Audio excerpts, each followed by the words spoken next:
Hello बच्चों, कैसे हैं आप सभी। उम्मीद करता हूँ बहुत बढ़िया होंगे। अच्छे से काम करो, अच्छे से पढ़ाई करो, यही आशा करता हूँ।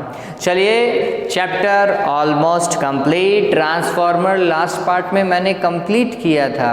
एक बच्चे का सवाल है जो मैंने अभी थोड़ी देर पहले देखा। ये सवाल है कि सर, थोड़ा बच्चों इस चीज़ को समझिए कि सर आपने कहा कि जो प्लग है ना, वो क्या करता है, एसी को डीसी में बदलता है। बच्चों, मैंने कभी ऐसा नहीं कहा कि प्लग एसी को डीसी में बदलता है। जो चार्जर है वो एसी को डीसी में कन्वर्ट कर देता है। चार्जर कौन सा, आपके लैपटॉप का या फ़ोन का, वो क्या करता है, एसी को डीसी में। समझना इस चीज़ को, ये थोड़ा समझने लायक बात है कि ये हमारा चौंक नहीं चली, बोर्ड है। कौन सा बोर्ड, ब्लैक बोर्ड नहीं, जिसके ऊपर ऐसे बहुत सारे स्विच होते हैं, है ना। और इसमें फिर ऐसे 3 पिन, 2 पिन, ऐसे 2 पिन होती है। ये 3 पिन के 2 सॉकेट मान लो, 2 पिन के 2 सॉकेट मान लो, और 4 हमारे पास में ऊपर स्विचेस है। ठीक है, अब लेट सपोज कीजिए एक स्विच से क्या कनेक्टेड है। मैंने बोला एक स्विच से फैन कनेक्टेड है, तो ये 2 वायर गए और वायर सीधे वायर जा रहे हैं, और किससे कनेक्टेड है, आंसर है फैन से कनेक्टेड है। ये फैन का डंडा मान लीजिए, और फैन को कैसे शो करूँ, ऐसे शो कर देता हूँ मैं। हालांकि ऐसा होता नहीं है, समझ लो भाई ये फैन है आपका, है ना। चलिए, और एक सॉकेट से हमने कनेक्ट किया किसको, चार्जर को। 3 पिन वाला चार्जर था, तो यहाँ पर मैं बोल देता हूँ कि ये चार्जर है। क्या है ये, चार्जर। और यहाँ पे चार्जर में आ रही है एसी। क्या आ रही है यहाँ पे चार्जर में, एसी आ रही है। और यहाँ से उस चार्जर से जो छोटा सा पतला सा वायर निकल रहा है, उसमें जा रही है डीसी।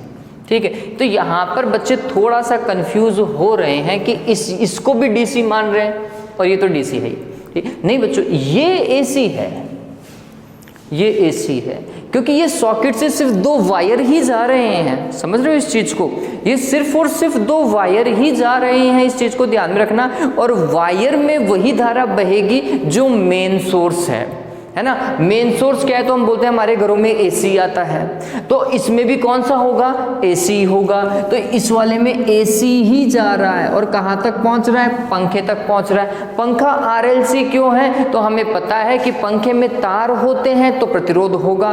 उन तारों की कुंडली बनाई गई है तो फिर एक स्वप्रेरकत्व होगा। पंखे में कैपेसिटर होता है तो एक संधारित्र भी होगा। तो कुल मिलाकर के वो पंखा जो है एक आरएलसी सर्किट बन सकता है। ठीक है, जबकि अगर आप ये देखो वो चार्जर, तो चार्जर में ये तो सामान्य वायर आ रहे थे, एसी का ही है। हमारे घर वाला सर्किट एसी देता है, ये एसी ही है। लेकिन इस चार्जर में 2 चीजें तो लगी हुई होंगी। इस चार्जर का अंदर एक सर्किट है, उस सर्किट में हम बोलते हैं कि एक तो है ट्रांसफॉर्मर, समझना, और एक है रेक्टिफायर। ये तो चीज होगी ही होगी, ये 2 चीजें। इसके अलावा बहुत सारी चीजें हम लगाते हैं ताकि ट्रांसफॉर्मर जो है वो स्टेबल बने। सॉरी, ट्रांसफॉर्मर नहीं, चार्जर जो है वो स्टेबल बने।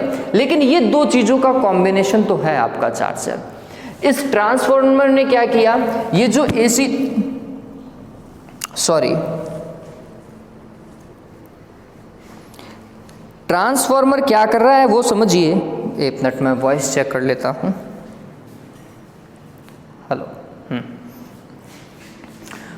इस ट्रांसफॉर्मर ने क्या किया वो समझने वाली बात है। ये ट्रांसफॉर्मर जो है बच्चों, ये जो 220 वोल्ट एसी आ रहा है, इस 220 वोल्ट को यहाँ पर स्टेप डाउन लगा हुआ होगा, है ना। हमारा जो फ़ोन है वो 220 वोल्ट के ऊपर काम नहीं करता है। ठीक, तो हम बोलते हैं कि हमारा फ़ोन 5 वोल्ट, ज़्यादा से ज़्यादा 10 वोल्ट पे काम करेगा। मैं 5 वोल्ट वाला सामान्य फ़ोन ले रहा हूँ, तो हमने बोला कि ये जो ट्रांसफॉर्मर है वो 220 वोल्ट की एसी सप्लाई को 5 वोल्ट की एसी सप्लाई में कन्वर्ट करेगा। कन्वर्ट हो गया, ट्रांसफॉर्मर का काम डन। फिर रेक्टिफायर क्या करेगा, ये जो रेक्टिफायर है इस 5 वोल्ट की एसी को कन्वर्ट करेगा 5 वोल्ट की डीसी में। समझ रहे हो? तो इस तरीके से एक एसी कन्वर्ट हो जाती है डीसी में, तो वोल्टेज भी कम हुआ और एसी डीसी में कन्वर्ट हुई। किस में? चार्जर में, क्योंकि चार्जर में खुद का एक इलेक्ट्रॉनिक सर्किट है। लेकिन क्या आपको इस तार के अंदर कोई इलेक्ट्रॉनिक सर्किट दिख रहा है क्या? नहीं। ठीक, तो फिर ये सामान्य आरएल से परिपथ है बच्चों, ये प्रत्यावर्ती स्रोत की तरीके से ही व्यवहार कर रहा है। नहीं तो आप टेबल फैन ही यूज़ कर लो, टेबल फैन, या फिर आपका कूलर ही यूज़ कर लो। कूलर में क्या 3 पिन लगाते हो? और मैंने तो बोला जो 3 पिन से वायर निकलता है उसमें क्या होती है? एसी होती है, ध्यान रखना। तो ये एसी निकली और वहाँ तक जा रही है, ध्यान रखोगे? ठीक है, हाँ, मेरे हिसाब से दिलीप समझ में आ गया होगा आपको। ऑल राइट, और अगर आपको और समझना है मेरे हिसाब से तो इस वीडियो से क्लियर हो जाएगा, नहीं तो व्हाट्सअप नंबर मैंने आपको बोला है, उस व्हाट्सअप नंबर पे आप मेरे से और क्लियर कर सकते हैं। चलिए इसी तरीके से सवाल भेजते रहिए, सवाल बहुत अच्छा है। बहुत सारे बच्चे इस चीज़ में कंफ्यूज भी होते होंगे। जब मैं 12वीं में था ना बच्चों, मेरे को एसी और डीसी का पता ही नहीं चलता था, सही बता रहा हूँ मैं, है ना। जब मैं 12th के अंदर था बच्चों, शायद उस समय मैं रटता था, हो सकता है ऐसा, अब तो बहुत टाइम हो गया 12th किए हुए, तब मैं रटता था, शायद मेरे को ऐसा लगता है। लेकिन रटो मत, बहुत अच्छी है फिज़िक्स, बहुत ज़्यादा अच्छी है फिज़िक्स।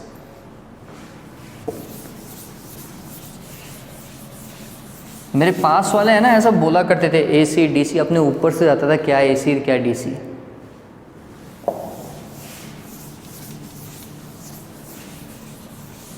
ऑल राइट, तो चलिए ये हो चुका, ट्रांसफार्मर अपन पढ़ रहे हैं, ट्रांसफार्मर इवन कंप्लीट भी हो गया। सिर्फ ट्रांसफार्मर में जो हानियां होती है ना, हास, है ना, ट्रांसफार्मर में होने वाले हास जो हैं वो हम आज डिस्कस करेंगे। इंपॉर्टेंट है, 1 नंबर का सवाल बनता है, 2 नंबर का भी पूछ सकता है, मैं 1 नंबर का ही अभी मान करके चल रहा हूँ। सबसे पहला हास जो है, समझिए ट्रांसफार्मर में होने वाली हानियाँ। सबसे पहली हानि जिसे हम बोलते हैं ताम्र हानि,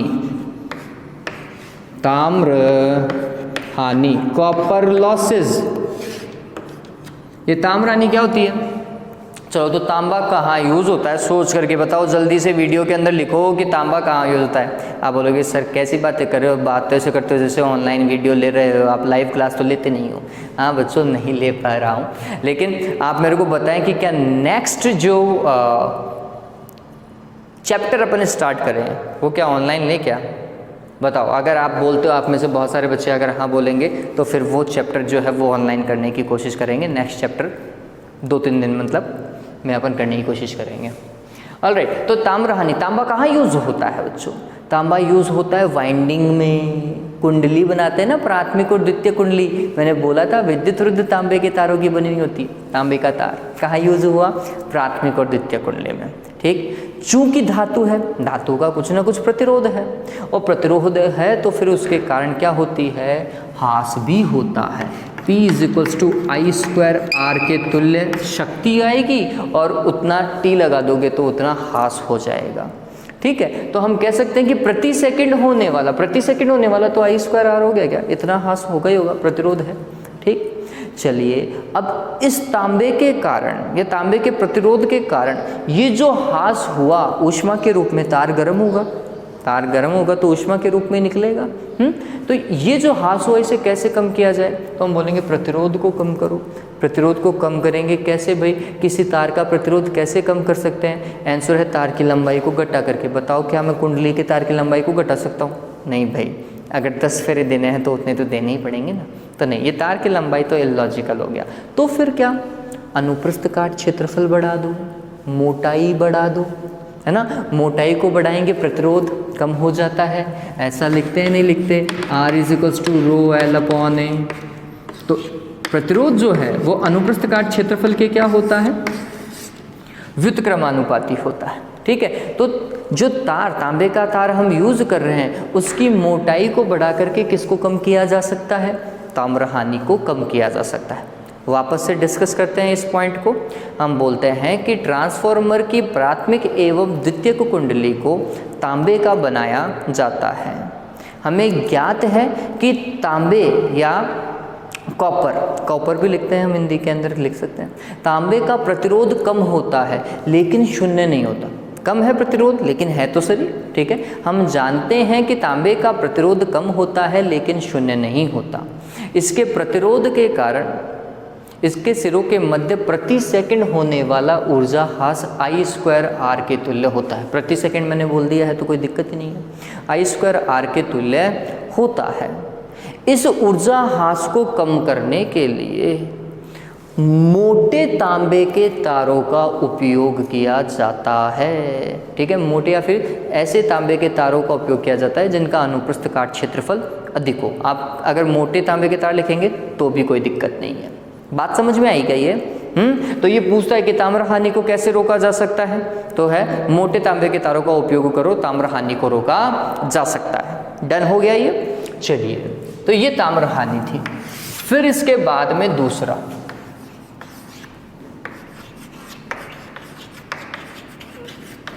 चुंबकीय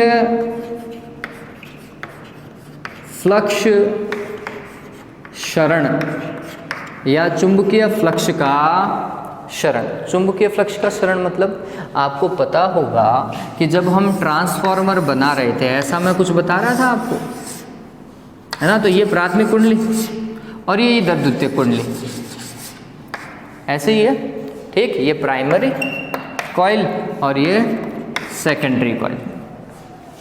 तो प्राथमिक कुंडली और द्वितीयक कुंडली दोनों के बीच में थोड़ा बहुत गैप है, जिसके कारण ये जो प्राथमिक कुंडली से जो परिवर्ती फ्लक्स बनता है वो 100% कहाँ तक नहीं पहुंच पाता, द्वितीय कुंडली तक नहीं पहुंच पाता। उसका कुछ भाग हवा में क्या होता है, वायु में क्या हो जाता है, क्षयित हो जाता है। अगर 100% पहुंचता तो प्रेरित विद्युत वाहक बल ज़्यादा होता। क्यों? क्योंकि जितना फ्लक्स चेंज होगा पर सेकंड उतना ही तो विद्युत वाहक बल ज़्यादा बनेगा। क्लियर है? तो फ्लक्स का क्षय हुआ जिसके कारण हमें वहाँ विद्युत वाहक बल भी थोड़ा सा कम मिला, जितना मिलना चाहिए था उससे थोड़ा सा कम मिला। ये एक दिक्कत है ना। तो हमने कहा कि प्राथमिक एवं द्वितीयक कुंडली के मध्य थोड़ी सी दूरी होने के कारण या दूरी होने के कारण इन दोनों प्राथमिक कुंडली से प्राप्त चुंबकीय या परिवर्ती फ्लक्स जो है, परिवर्ती चुंबकीय फ्लक्स 100% द्वितीयक कुंडली से संबंधित नहीं हो पाता। इसका कुछ भाग वायु में क्षयित हो जाता है। ठीक है, ये फ्लक्स का क्षय हो गया। अब इसे कैसे कम कर सकते हैं कि 100 का 100% ही इसी से संयोजित हो। सीधा सा तरीका, ये प्राथमिक कुंडली क्रोड पे लपेटी हुई है, इसी के ऊपर किसको लपेट दो, द्वितीय कुंडली को। तो प्राथमिक कुंडली से जितना फ्लक्स बनेगा वो सारा का सारा किससे गुजरेगा, द्वितीयक से। अरे एक के ऊपर एक को रख दो तो पहला जितना बनाएगा वो सारा का सारा किससे गुजरेगा, दूसरे से गुजरेगा, है ना। ये अगर मैं समझना इस चीज़ को कि अगर ये लोहे की क्रोड है तो इसके ऊपर प्राथमिक को लपेटो और इसी के ऊपर द्वितीयक को लपेटो तो क्या होगा, प्राथमिक जितना फ्लक्स बनाएगी वो सारा का सारा किससे गुजरेगा, द्वितीयक से गुजरेगा। सीधी सी बात है। ठीक, तो हम बोलते हैं कि इस फ्लक्स के क्षरण को कम करने के लिए दोनों कुंडलियों को एक दूसरे के ऊपर लपेट दिया जाता है, या एक कुंडली के ऊपर द्वितीय कुंडली को क्या कर दिया जाता है, लपेट दिया जाता है। बात समझ में आई क्या? वापस से रिपीट कर रहा हूं। ट्रांसफार्मर में प्राथमिक कुंडली से प्राप्त परिवर्ती चुंबकीय फ्लक्स 100% द्वितीयक कुंडली से संबंधित नहीं हो पाता या द्वितीयक कुंडली से नहीं गुजर पाता। इसका कुछ भाग वायु में क्षयित हो जाता है। हो गया, यही चुंबकीय फ्लक्स का क्षरण है। इसको कम करने के लिए प्राथमिक कुंडली के ऊपर द्वितीयक कुंडली को क्या किया जाता है, लपेट दिया जाता है। आजकल के ट्रांसफार्मर में ये कॉन्सेप्ट चल रहा है। इससे चुंबकीय फ्लक्स का क्षरण जो है वो न्यूनतम हो जाता है। चलिए, हो गया। अब तीसरा, शैथिल्य ह्रास। अब ये शैथिल्य ह्रास क्या है, तो पहले तो समझो शैथिल्य ह्रास का कॉन्सेप्ट आया कहाँ से। तो हम बोलते हैं Q = एक ऐसा VAN का फॉर्मूला पढ़ा था, प्रति चक्र होने वाला शैथिल्य ह्रास। ऐसा ही पढ़ते हैं अपन, किस इसी तरीके का है। चलिए, V क्या है, आयतन। अरे V क्या होता है, आयतन। किसका आयतन, जो पदार्थ आप यूटिलाइज कर रहे हैं। है ना, चुंबकीय पदार्थ जो आपने यूटिलाइज किया। ए क्षेत्रफल किसका, पदार्थ का या शिथिल्य वक्र का क्षेत्रफल, बताओ भाई किसका क्षेत्रफल होता है ये, शिथिल्य वक्र का क्षेत्रफल होता है, पदार्थ का क्षेत्रफल नहीं होता। दूसरा n आवृत्ति होती है। चलिए, तो ये शिथिल्यहास का फॉर्मूला होता है। अब अगर मैं शिथिल्यहास को समझूं तो हम बोलते हैं कि ये जो प्राथमिक कुंडली है इससे बनने वाला चुंबकीय फ्लक्स भी कुछ ऐसा ही होता है, देखा जाए तो इसी तरीके का बनेगा आवर्ती फलन के रूप में। क्यों, क्योंकि वोल्टा और धारा भी आवर्ती है ना। तो हमने बोला, समझना ये एक सिंपल सा लॉजिक, हम लॉजिक लगा रहे हैं। चूंकि धारा समय के अनुसार परिवर्तित हो रही है तो उत्पन्न होने वाला चुंबकीय फ्लक्स भी समय के अनुसार चेंज होगा। अगर ये चुंबकीय फ्लक्स लगातार चेंज होता जा रहा है और धारा भी अपनी दिशा लगातार चेंज करती जा रही है तो क्या होगा बच्चों, ये जो कोर है ट्रांसफॉर्मर की, ये कोर है ना,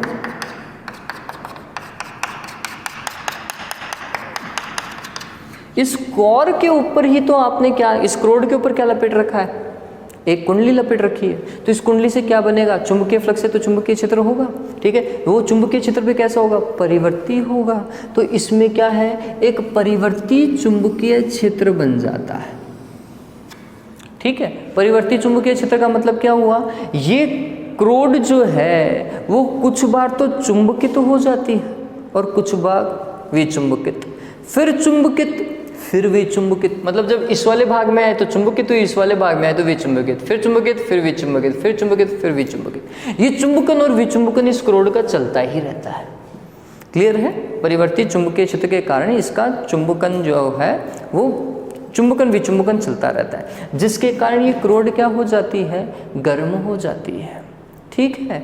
तो ये शिथिल्यहास है, एक तरीके का चुंबकन और विचुंबकन एक चक्र में होना शिथिल्यहास को प्रदर्शित करता है, ठीक। और वो शिथिल्यहास होता है VAN। तो इस क्रोड को बनाने के लिए ऐसे पदार्थ का उपयोग किया जाए जिसका शिथिल्यहास कम हो। अब शिथिल्यहास कैसे कम कर सकते हैं, आयतन को कम करके। भाई आयतन कैसे कम करोगे यार, मटेरियल तो उतना ही लेना पड़ेगा तुम्हें।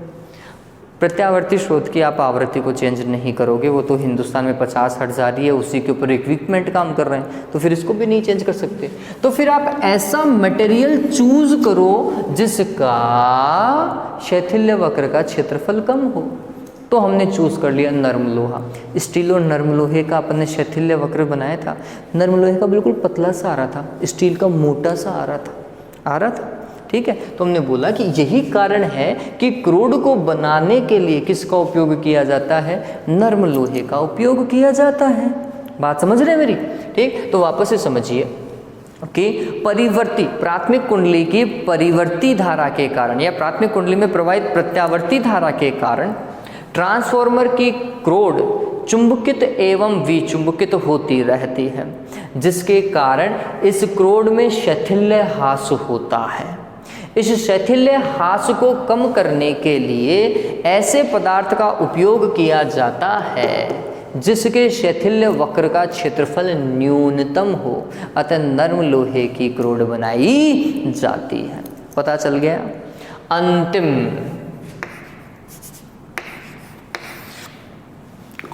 भंवर धाराएं।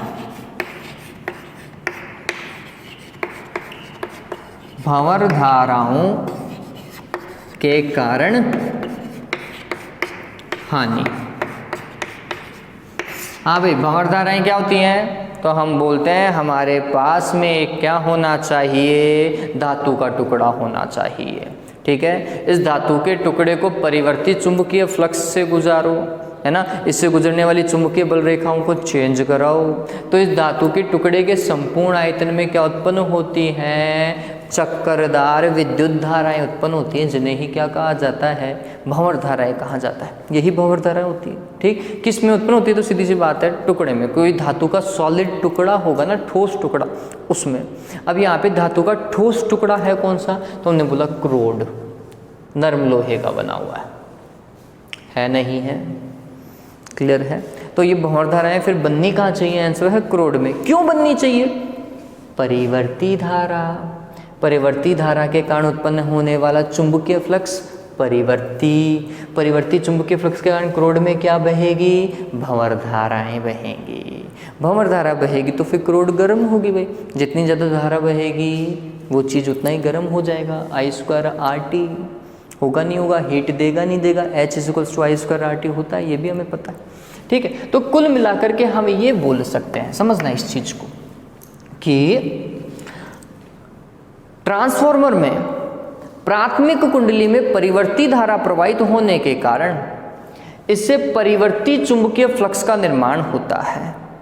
यह परिवर्ती चुंबकीय फ्लक्स किससे गुजरता है? आंसर है क्रोड से गुजरता है। यह परिवर्ती चुंबकीय फ्लक्स ट्रांसफार्मर की क्रोड से गुजरता है। चूंकि क्रोड नरम लोहे की ठोस बनी हुई होती है तो इस क्रोड के संपूर्ण आयतन में भंवर धाराएं उत्पन्न होती हैं एवं ट्रांसफार्मर की क्रोड जल्दी ही गर्म हो जाती है। चलिए, हो गई गर्म। अब क्या करें कि ये गर्म जल्दी से ना हो, ऊष्मीय हानि ऐसे ना हो, तो हम बोलते हैं क्रोड को कैसे बनाओ? पटलित बनाओ। अरे तभी तो बनाते ना, एक पन्ना, दूसरा पन्ना, तीसरा पन्ना, पटलित बनाते हैं। क्यों? भंवर धाराओं के प्रभाव को कम करने के लिए। मैंने भंवर धाराएं जब 9th में पढ़ाया था ना, 9th चैप्टर के अंदर, 9th क्लास में नहीं, 9th चैप्टर में, तब मैंने समझाया था कि भंवर धाराओं के प्रभाव को कम करने के लिए या तो चीज़ को बनाओ खांचेदार। खांचेदार कैसे? आपके जो कंगे होते हैं उसमें खांचे बने हुए होते हैं ना, दैट इज खांचेदार बनाओ। या फिर उस चीज़ को कैसा बनाओ? पटलित बनाओ। ठीक है, तो पटलित बनाने से जो भंवर धाराएं जिस पर्टिकुलर भाग में बननी थी उसको बनने के लिए लूप ही कम मिला, जगह ही कम मिला, तो फिर भंवर धाराएं कम परिमाण में बनी। कम परिमाण में बनी तो फिर भंवर धाराओं का प्रभाव कम हो गया, तो भंवर धाराओं के कारण होने वाली हानि भी क्या हो जाएगी? कम हो जाएगी। तो वापस से समझिए, परिवर्ती चुंबकीय प्राथमिक कुंडली के परिवर्ती चुंबकीय फ्लक्स के कारण ट्रांसफार्मर की क्रोड के अंदर भंवर धाराओं का निर्माण होता है जो कि ट्रांसफार्मर की क्रोड को गर्म कर देती है। भंवर धाराओं के इस प्रभाव को कम करने के लिए ट्रांसफार्मर की क्रोड को पटलित बनाया जाता है। कैसा बनाया जाता है? पटलित बनाया जाता है। कैसे भंवर धाराओं के प्रभाव को कम किया जाएगा? ट्रांसफार्मर की क्रोड को पतलिट बना करके। अब ये कई वर्ड जो है एक साथ नहीं आने चाहिए। तो ट्रांसफार्मर की क्रोड को पटलित बना करके हम क्या कर सकते हैं? इसके प्रभाव को कम कर सकते हैं। पता चल गया क्या? चलिए, एक और होता है हमिंग साउंड।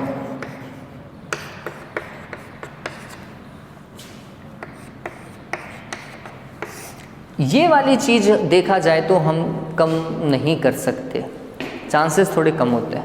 हमिंग साउंड क्या होता है? आप कोई भी ट्रांसफार्मर अपने घर के बाहर देखो या फिर आप, चलो ये तो ऐसा नहीं पता चलेगा, लेकिन आपके जिस सिटी में भी आप रहते हैं वहाँ एक पावर स्टेशन होगा, है ना, एक विद्युत बिजली घर होगा। बिजली घर के अंदर बहुत सारे ट्रांसफार्मर लगे होंगे। वहाँ से आप गुजरो, आपको एक बज़ इस तरीके का साउंड सुनाई देगा। ये साउंड आता ही आता है ट्रांसफार्मर में और आपको वहाँ पे ये बहुत ज़्यादा सुनाई देगा। ठीक है, ऐसा क्यों? ये ऊर्जा कन्वर्ज होती है ना, यांत्रिक से विद्युत, विद्युत से यांत्रिक, ये जो कन्वर्जन जैसा जब चीज़ होता है ना बच्चों, तो ये हमिंग साउंड तो आता ही आता है। ट्रांसफार्मर की क्रोड वाइब्रेट करने लग जाती है तो फिर वो साउंड तो आएगा, दैट इज बजिंग साउंड। तो कुल मिलाकर के ध्वनि ऊर्जा के रूप में भी तो ऊर्जा का हास्य तो हो रहा है। हमें वो बज साउंड चाहिए नहीं, वो हमारे लिए नॉइस है। ठीक है, हमारे लिए वो शोर है और वो हमें नहीं चाहिए। बात समझ रहे हैं इस चीज़ को? ठीक है, तो ये साउंड भी है, लेकिन इसको छोड़ दो, इतना पूछा नहीं जाता, वो मेन है। ताम्र हानि को रोकने के लिए अब मैं सभी का कैसे निराकरण करते हैं वो ध्यान में रखिए।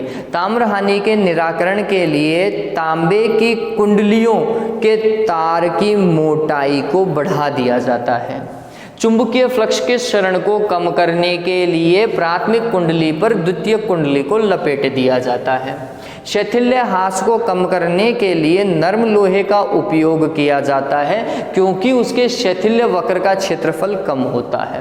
भंवर धाराओं के कारण हानि को कम करने के लिए ट्रांसफार्मर की क्रोड को पटलित बनाया जाता है। ये चीज़ सदैव ध्यान में रखोगे। ठीक है, चलो उम्मीद करता हूँ फाइनली ये ट्रांसफार्मर कंप्लीट हो गया है। हो गया। चलिए अब हमें क्या करना है, ऑब्जेक्टिव सवाल सॉल्व करने हैं। तो आज हम क्या करेंगे बच्चों, ऑब्जेक्टिव सवाल सॉल्व करेंगे। आपको हमेशा की तरीके से सवाल वहां दिख जाएगा, ठीक है। चलिए तो सवाल करना चालू करते हैं। देखिए पहला सवाल, ओके,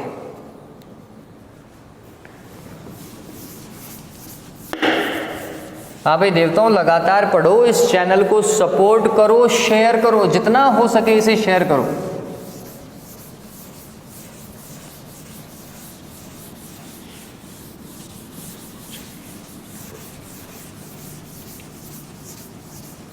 और जिस भी चीज में दिक्कत है ना, पूछ सकते हो आप, बेहिचक होकर के पूछ सकते हो। ऑल राइट, चलिए सबसे पहला सवाल जो बोल रहा है, प्रत्यावर्ती धारा के वर्ग माध्यम मूल मान का मान होता है। हाँ भाई, प्रत्यावर्ती धारा का वर्ग माध्यम मूल मान। चलिए तो हमने बोला IRMS क्या होता है, हमें पता है ये होता है IM में किसका भाग लगाएं, √2 का। तो आप कह सकते हैं ये जो शिखर मान है उसका 1/√2 गुना होता है। कितना, 1/√2 गुना किसका, शिखर मान का। ठीक है, तो ऑप्शन चूज कीजिए, शिखर मान का 1/√2 गुना, ये डी ऑप्शन आपको दिखाई दे रहा होगा। नेक्स्ट देखिए दूसरा सवाल, प्रत्यावर्ती धारा परिपथ में निम्न में से किसके लगे होने पर धारा वोल्टता से कला में आगे होती है। अब थोड़ा सा समझिए, धारा आगे, वोल्टता धारा से पीछे, कुल मिलाकर के धारा आगे होनी चाहिए, है ना। ये दूसरा सवाल कर रहे हैं। इसका मतलब ये है कि V को अगर Vm sin ओमेगा t लिखूं तो धारा को क्या लिखेंगे, धारा आगे चलनी चाहिए sin omega t plus phi. अब फाई का मान कुछ भी हो सकता है, फाई का मान 10, 20, 30, 40, 50, 90 कुछ भी हो सकता है, नहीं हो सकता। चलिए फाई का मान ये प्लस में कब जा रहा होता है, मतलब ऐसा इक्वेशन कब बनता है, तो मैंने आपको बताया था, समझना इस चीज़ को, मैंने आपको हमेशा से बताया बच्चों कि जब प्लस में जा रहा हो ना, ऐसी इक्वेशन आ रही हो तो धारा आगे की ओर आ रही हो, कम ऑन ध्यान में रखो, कैरी ऑन ध्यान में रखो, कौन सा, कैपेसिटर, कौन सा, कैपेसिटर, संधारित्र। तो उस परिपथ में क्या लगा हुआ होना चाहिए, संधारित्र होना चाहिए, या फिर प्रतिरोध और संधारित्र होना चाहिए। दोनों ही केस में फाई जो है वो प्लस का होगा। संधारित्र में तो प्लस का 90 हो जाएगा और आरसी में 90 से थोड़ा सा कम, लेकिन प्लस का ही चलेगा। चलिए बात समझ में आई क्या। चलिए तो देखिए यहाँ पे ऑप्शन कौन सा चूज करना है, केवल प्रतिरोध हटाओ इसको, केवल प्रेरकत्व हटाओ इसको, अरे सॉरी मैं गलत देख रहा हूँ, ऊपर शुद्ध प्रतिरोध हटा दिया, शुद्ध प्रेरकत्व, प्रेरकत्व में तो पीछे चलती है, शुद्ध धारिता, हाँ धारिता हो सकती है, कोई नहीं ये गलत है, तो धारिता से हमें क्या होता है, π/2 कोण आगे मिलता है। तो ये ऑप्शन था इसलिए हमने इसको चूज कर लिया। ऑलराइट, चलिए वैसे इसे सवाल पूरा एग्जैक्ट देना चाहिए था। तीसरा सवाल, प्रत्यावर्ती धारा की कला वोल्टता की कला से π/2 कोण पीछे है, धारा जो है वो वोल्टता से π/2 कोण पीछे है। तीसरा सवाल देखिए बच्चों, वोल्टता को अगर मैं लिखूं Vm sin ओमेगा t, तो धारा को क्या लिखूंगा, पीछे Im sin omega t minus π/2। बताओ भाई ऐसी कहाँ इक्वेशन लिखी थी अपन ने, ओमेगा t माइनस π/2, कहाँ, धारा पीछे की ओर, लेग बिहाइंड, कौन सा, एल सर्किट, प्रेरकत्व वाला। शुद्ध एल सर्किट के अंदर ही π/2 पीछे होती है। देखो ऑप्शन देखो, प्रतिरोध हटाओ, प्रेरकत्व, बी आएगा इसका, है ना, धारा पीछे होगी, बी आएगा। सी ओमेगा का मात्रक है, अच्छा सवाल है, सी ओमेगा कहाँ पढ़ा था, इसे मैं ओमेगा सी लिख देता हूँ, ज़्यादा थोड़ा सही रहेगा, omega c omega c omega c. चलो भाई, एक्स सी बराबर 1/ओमेगा सी, डन। चलिए तो फिर ओमेगा सी बराबर क्या हो जाएगा 1/xc। xc प्रतिघात, प्रतिघात प्रतिरोध की भांति व्यवहार करता है, तो xc का मात्रक है ओम और 1/ओम बराबर क्या ओमेगा सी का मात्रक। चलिए तो 1/ओम को क्या लिखते हैं बच्चों महो,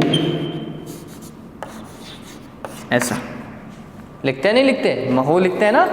चलिए तो हाँ भाई देखिए ओम नहीं होगा, वोल्ट नहीं होगा, महो है, महो होगा, एम्पियर तो हो ही नहीं सकता। अगला देखिए 5वां, परिपथ में संधारित्र। हाँ भाई संधारित्र क्या काम करता है, चलिए संधारित्र के लिए देखो सामने फॉर्मूला लिख रखा है मैंने, XC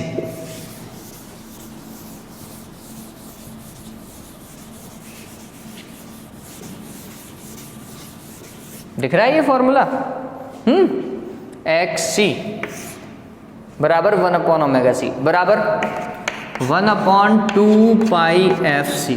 इसका मतलब यदि किसी के पास में आवृत्ति शून्य है, समझना आवृत्ति 0 f0, अगर f0 होगा तो xc का मान कितना हो जाएगा अनंत, क्योंकि 1/0 अनंत होता है। क्लियर है, अनंत मतलब प्रतिरोध बहुत ज़्यादा हो गया, प्रतिरोध बहुत ज़्यादा हो गया तो क्या वो धारा को जाने देगा, आंसर है नहीं जाने देगा, धारा को रोक लेगा।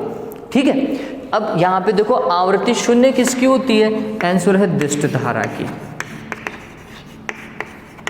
तो दिष्ट धारा की आवृत्ति शून्य, इसलिए उसके लिए प्रतिरोध जो है, वैसे तो ये प्रतिघात है, प्रतिघात का मान अनंत हो गया, तो दिष्ट धारा को क्या कर देगा, ये रोक देगा।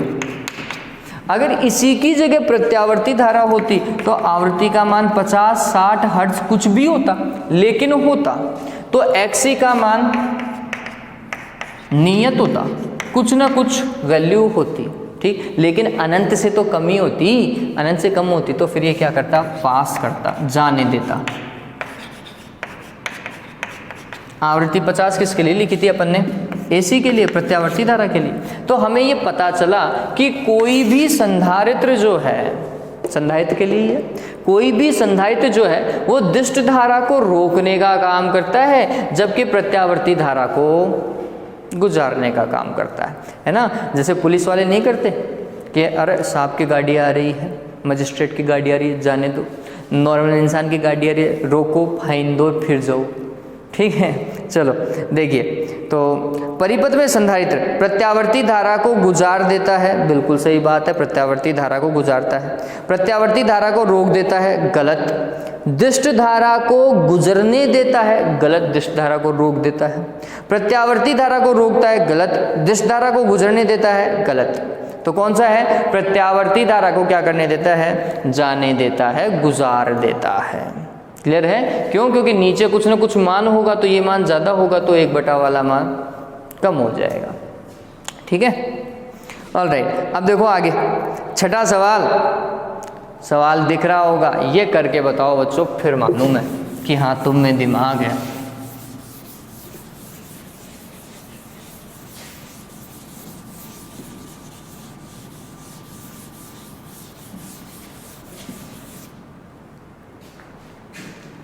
इस तरीके का सवाल देखो लगातार आ रहा है, 8वें चैप्टर में था, 9वें में था, 10वें में और है, लगातार सवाल आ रहे हैं ये, और अच्छे सवाल हैं ये बच्चों।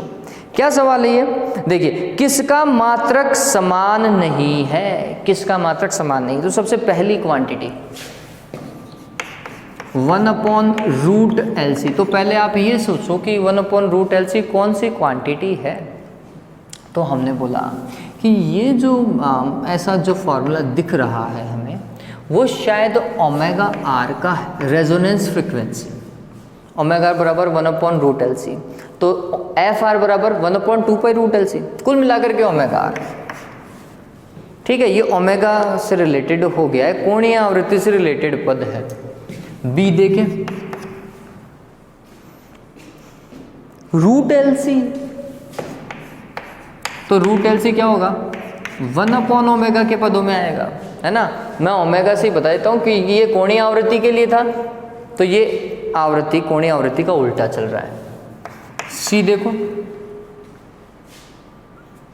आर सी, अब है आर सी ऊपर ही है। आर सी कहाँ देखा हुआ है? कहाँ? अरे ये रॉयल चैलेंजर्स ऑफ बेंगलुरु नहीं है, आर सी भी बना दो तुम। R c r c r c, q का कभी कोई फॉर्मूला पढ़ा है क्या? समझना इस चीज को, क्यू बराबर होता है एक्स सी अपॉन आर, होता है नहीं होता? और ये एक मात्रकहीन राशि है, आप सभी को पता है, तो ये तो चाहे हो चाहे नहीं हो कोई हमारे लिए नहीं है। मैं मात्रकों की बात कर रहा हूँ, तो इसका कोई मात्रक है ही नहीं। चलिए एक्स सी को क्या लिखते हैं? 1 अपॉन ओमेगा सी लिखते हैं, और ये आर और है। चलिए आ रहा है क्या आर सी? तो ओमेगा को इस तरफ ले जाऊँ क्या? ओमेगा इंटू क्यू बराबर 1 अपॉन सी आर या फिर आर सी। तो फिर आर सी बराबर क्या हो जाएगा? 1 अपॉन ओमेगा इंटू क्यू। गौर कीजिए, इसका तो कोई मात्रक नहीं होता विशेषता गुणांक का, है तो 1 अपॉन ओमेगा के मात्रक के बराबर। तो हम बोलते हैं इसका मात्रक किसके बराबर होगा? 1 अपॉन ओमेगा का मात्रक, और ये भी 1 अपॉन ओमेगा का मात्रक, ये ओमेगा का मात्रक। ठीक है, चलिए आगे चलो। डी, डी क्या है? L upon r. अब भाई एल अपॉन आर देखो कहाँ है? चलिए मेरे को पता है एल अपॉन आर तो नहीं, लेकिन आर अपॉन एल तो था। अरे था नहीं था? क्वालिटी फैक्टर क्यू है ना, क्यू इज इक्वल्स टू क्या होता है बच्चों? एक्स एल अपॉन आर होता है। एक्स एल क्या बच्चों?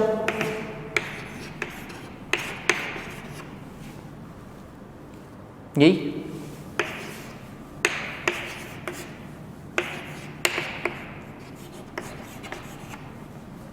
Done, 1 upon omega. ऐसे नहीं आया तो चलो एक और, बैंडविड्थ। बैंडविड्थ में डेल ओमेगा लिखा था, डेल ओमेगा बराबर क्या?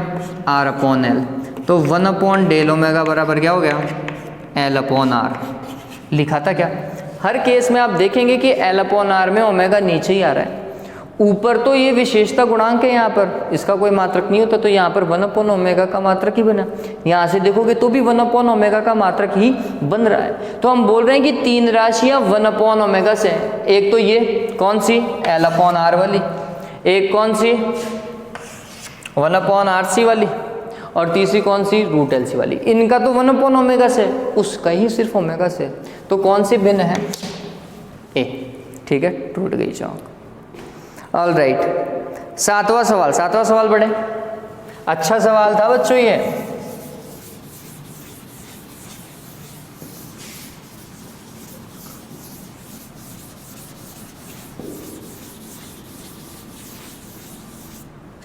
सातवां कौन सा है भाई? देखो क्या बोल रहा है? एक प्रत्यावर्ती धारा परिपथ 10 किलो हर्ट्ज पर अनुनादित है। हाँ भाई, सातवें सवाल में अनुनादी आवृत्ति दे रखी है, एफ आर बराबर कितना? 10 किलो हर्ट्ज। ठीक है भाई, तो इस आवृत्ति पे किसका मान किसके बराबर? एक्स एल बराबर एक्स सी। तो फिर एक्स बराबर क्या होगा? एक्स एल माइनस एक्स सी बराबर क्या हो जाएगा? 0। परिणामी प्रतिघात 0 है इस केस में। तो z बराबर किसके? आर के। अनुनाद की मैंने सारी कंडीशन लिख दी भाई। हाँ, अब अगला देखो, 12 किलो हर्ट्ज कर दी जाए, इसकी आवृत्ति को बढ़ाकर कितना कर दिया जाए? 12 किलो हर्ट्ज कर दी जाए, तो परिपथ की प्रतिबाधा पर क्या प्रभाव पड़ेगा? प्रतिबाधा इस केस में तो आ रहा है। चलिए अब देखो नेक्स्ट, आवृत्ति को बढ़ा दिया, तो अब f जो है वो ज़्यादा है किससे? एफ आर से। हालांकि ये कंडीशन मैं आपको समझा चुका हूँ, लेकिन वापस से समझिए कि ये बढ़ गई है। आवृत्ति बढ़ने पर कौन बढ़ा? आंसर है एक्सएल। क्यों? क्योंकि ये ओमेगा एल होता है, आवृत्ति के समानुपाती है। तो हम बोलेंगे एक्सएल जो है वो ज़्यादा हो गया किससे? एक्स सी से। ठीक है, अगर ऐसा हुआ तो कुछ ना कुछ एक्सएल माइनस एक्स सी होगा, एक्स का मान कुछ ना कुछ तो होगा, है ना। पहले तो इसका मान 0 था, अब इसका मान कुछ ना कुछ आ गया, तो z का मान क्या हुआ? तो आंसर है r square plus XL minus XC का होल स्क्वायर। कुल मिलाकर के z के मान में ये जुड़ ही रहा है, इतना पद जुड़ ही रहा है, तो हम बोलेंगे z का मान क्या हुआ? प्रतिबाधा का मान क्या हुआ? बढ़ गया। और प्रतिबाधा कैसी हुई, तो हम बोल रहे हैं कि आवृत्ति बढ़ाने पर L प्रभावी हो जाता है, प्रेरकत्व प्रभावी हो जाता है। तो हमने बोला एक तो प्रतिबाधा बढ़ जा रही है और परिपथ जो है वो या तो RL परिपथ की भांति व्यवहार करेगा या फिर L की भांति व्यवहार करेगा। अगर L किसका मान ज़्यादा है, आवृत्ति का मान बहुत ज़्यादा है तो, ठीक है। चलिए देखो क्या बोल रहा है, अपरिवर्तित प्रतिबाधा अपरिवर्तित रह रही है क्या, नहीं बढ़ रही है, 1.2 गुना बढ़ जा रही है। भाई जब तक आवृत्ति नहीं दोगे कैसे बता देंगे 1.2 गुना बढ़ जाएगी। सह देखो बढ़ जाएगी, सही है। धारितीय हो जाएगी, नहीं भाई प्रेरकीय होनी चाहिए, L प्रभावी है। तो द ऑप्शन देखो, बढ़ जाएगी और प्रेरकीय हो जाएगी, सही है, बिल्कुल सही है, बढ़ जाएगी और प्रेरकीय हो जाएगी। क्यों, क्योंकि एक्सल प्रभावी हो गया है ना।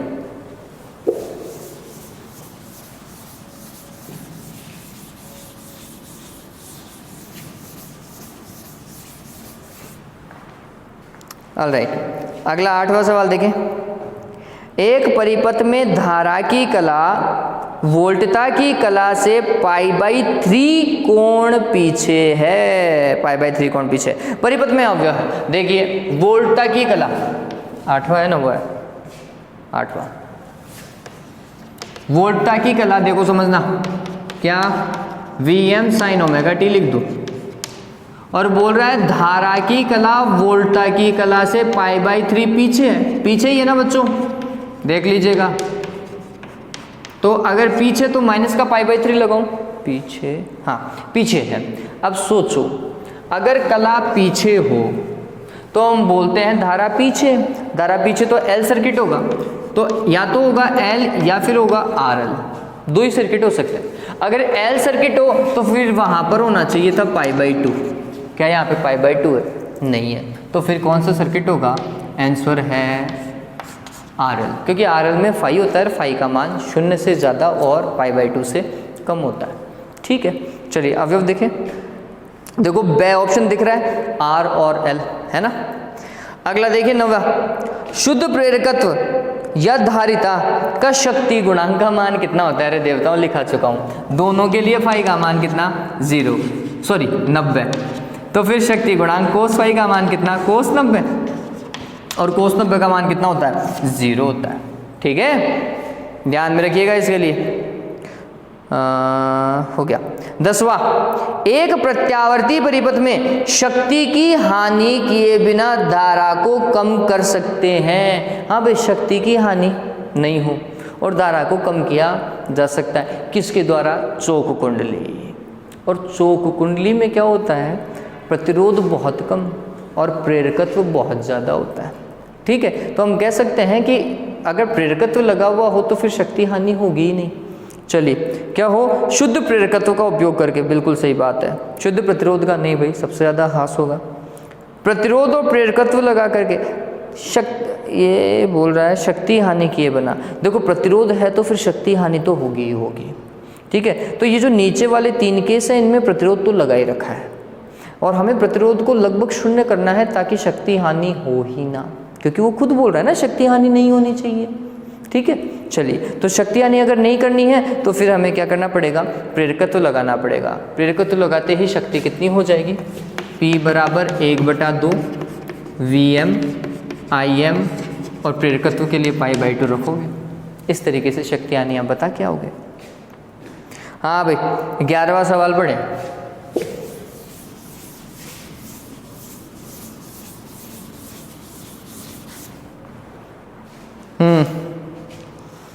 धारा I बराबर Im sin ωt minus π/2 L परिपथ। अरे धारा पीछे चलती है, उसमें प्रवाहित तो हो रही है, प्रत्यावर्ती वोल्टता जो दी हुई है वह होने वाली शक्ति 0 है। अरे प्रेरकीय परिपथ के अंदर शक्ति से कितना होता है, 0 होता है। चलो ऐसा नहीं पता चल रहा है तो देखो वोल्टता और धारा के मध्य कालांतर कितना है, π/2। अगर कालांतर π/2 है तो शक्ति गुणांक कितना होगा, कोस π/2। कोस π/2 का मान कितना, 0। अगर शक्ति गुणांक 0 है तो फिर शक्ति वह भी 0 होगा, सीधा सा लॉजिक है बच्चों। अब बताओ, बताने की जरूरत है क्या, होनी भी नहीं चाहिए, 0 आएगा। चलिए अगला देखो, एक श्रेणी LCR परिपथ में अनुनाद की स्थिति में C बराबर 1 माइक्रोफैरड तथा L बराबर 1 माइक्रो हेनरी हो तो आवृत्ति का मान हर्ट्ज में ज्ञात कीजिए। देवताओं कैलकुलेशन आप पे छोड़ रहा हूँ, F बराबर अनुनादी आवृत्ति 1/2 पाई अंडर रूट LC। देखो सारे मान दिए हुए हैं। L का मान कितना है? L का मान दिया हुआ है 1 माइक्रो हेनरी। 1 माइक्रो है 10⁻⁻⁶। और धारिता का मान है 1 माइक्रोफेरेड। हाँ जी 1 माइक्रोफेरेड। तो ये 10⁻⁻⁶ वापस अंडर रूट से बाहर निकालोगे तो क्या होगा? एक बार ही निकलेगा और 10⁻⁶ ऊपर चला जाएगा बटा 2 पाई। हर्ट्ज लगा दे रहा हूँ, कैलकुलेशन आप कर लीजिएगा, अपना तो आंसर इतना ही है। से यही दिया हुआ है 10⁻⁶ बटा 2 पाई। ठीक है, ऑलराइट, हो गया ये तो देता हूँ। ट्रांसफार्मर की क्रोड पटलित इसलिए बनाई जाती है, क्यों बनाते हैं रे पटलित? ताम्रानी को कम करने के लिए, है ना? अरे यही है, पटलित क्रोड क्यों बनाते हैं? ताम्र हानि को कम करने के लिए। सुधरो बच्चों सुधरो, ताम्र हानि को कम करने के लिए बच्चों तार को क्या बनाया जाता है? मोटा बनाया जाता है। पटलित क्रोड भंवर धाराओं वाले प्रॉपर्टी में था, भंवर धारा के प्रभाव को कम करने के लिए। ठीक है, तो देखिए इसके अंदर चुंबकीय क्षेत्र बढ़ जाता है, क्या फालतू का आंसर है। क्रोड में अवशेष चुंबकत्व कम हो जाए, क्रोड की चुंबकीय संतृप्ति का मान बढ़ जाए, भंवर धाराओं के कारण ऊर्जा हानि कम हो। 13वां सवाल का बिल्कुल सही आंसर, भंवर धाराओं के कारण ऊर्जा हानि कम होनी चाहिए। 14th बोर्ड का सवाल है, जैसा आपको दिखाई दे रहा है 14th बोर्ड का सवाल है। देखिए क्या बोल रहा है, वो आवृत्ति का वक्र बना रहा है। वो किसके साथ में? प्रतिघात के साथ में। और आप सभी को पता है जो XC होती है वो तो व्युत्क्रमानुपाती होती है, तो ये XC का, और XL समानुपाती होती है, ये XL का। ठीक, और यहाँ पर इस पर्टिकुलर आवृत्ति पर देखो ये दोनों एक दूसरे को इंटरसेक्ट कर रहे हैं, मतलब XL का मान और XC का मान क्या है?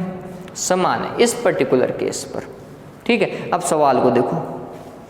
संलग्न चित्र में अनुनादी स्थिति में प्रदर्शित करने वाला बिंदु है। ऐसी स्थिति या ऐसा बिंदु जो अनुनाद की अवस्था को प्रदर्शित करे। आंसर है यही तो है, जब XL का मान XC के बराबर हो जा रहे हैं, यहीं पे तो इंटरसेक्ट कर रहे हैं, तो इस बिंदु के लिए क्या है? XL बराबर XC है।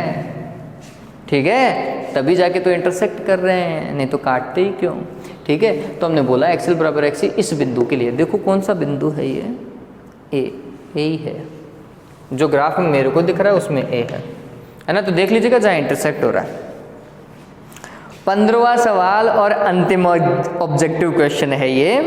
100% दक्षता वाले ट्रांसफॉर्मर, बहुत बढ़िया ट्रांसफॉर्मर बनाया किसी ने, प्राथमिक एवं द्वितीयक कुंडलियों में प्रवाहित हो रही धाराओं का अनुपात। प्राथमिक एवं द्वितीयक कुंडली में प्राथमिक IP द्वितीयक IS बराबर कितना है धाराओं का अनुपात?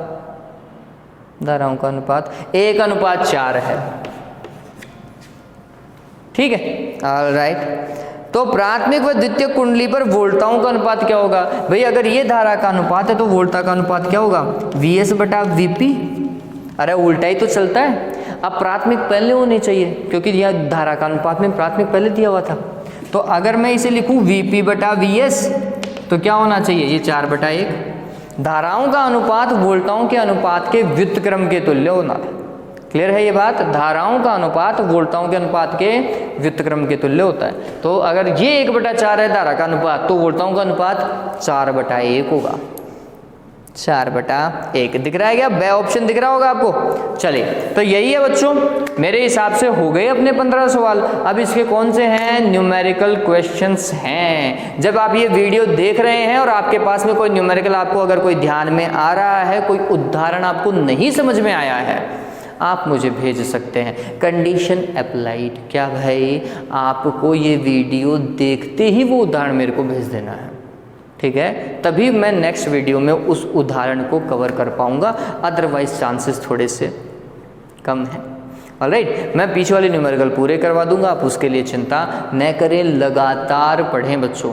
अगर आपका सिलेबस कम भी हो गया है बच्चों तो इसमें आपको कोई हानि नहीं है, आपको नॉलेज ही मिलेगा। और ये नॉलेज कहाँ काम आएगा? तो अगर आप कॉम्पिटिटिव एग्जाम दोगे तो कम से कम आपके पास में थोड़ा बहुत बेस तो होगा कि हाँ ये चीज़ तो मैंने पढ़ रखी है। अदरवाइज जो 50% कोर्स या 40% कोर्स या फिर 60% कोर्स ही करेंगे, उनके पास में कहाँ बेसिक नॉलेज होगा? समझ रहे हो मेरी बात को? तो ये चीज़ मतलब कोर्स आधा आ रहा है या 60% आ रहा है, ठीक बात है, एग्ज़ाम के दृष्टिकोण से ठीक है, लेकिन आपके नॉलेज या आपके करियर के दृष्टिकोण से ठीक नहीं है। इस बात को ध्यान में रखना। तो आप अगर मेरे साथ में चल रहे हैं, मैं कोर्स पूरा करवाऊंगा, ये बात ध्यान में रख लीजिएगा। तो पढ़ाई अच्छे से करें बच्चों, जितना हो सके मैक्सिमम कवर करने की कोशिश करें ताकि आपका नॉलेज भी बढ़ सके। हाँ, एग्ज़ाम टाइम में फिर वही पढ़ें जो कि आपके सिलेबस में हो। ठीक है, ऑल राइट, आज के लिए बच्चों इतना ही है। मैं आपको सिर्फ इतना कह रहा हूँ, इस चैनल को सपोर्ट कीजिए, और अगर आप फाइनेंशियली कैपेबल हैं, अगर आप हेल्प कर सकते हैं, तो आप हमें गूगल पे, फ़ोन पे और पेटीएम की सहायता से हेल्प कर सकते हैं। ये सिर्फ और सिर्फ आपको पता है कैसे यूज़ किया जाएगा। ठीक है, तो इट्स जस्ट अ रिक्वेस्ट, ऐसा कुछ है नहीं। बहुत सारे बच्चे बोलते हैं मेरे को कि हाँ सर नोट्स का कितना, नहीं बच्चों, मैं नोट्स या फिर और किसी चीज़ का अमाउंट नहीं ले रहा हूँ। ये सिर्फ और सिर्फ आपके ऊपर डिपेंड करता है कि आप हाँ हेल्प करना चाहते हैं या फिर नहीं। Have a good day, take care.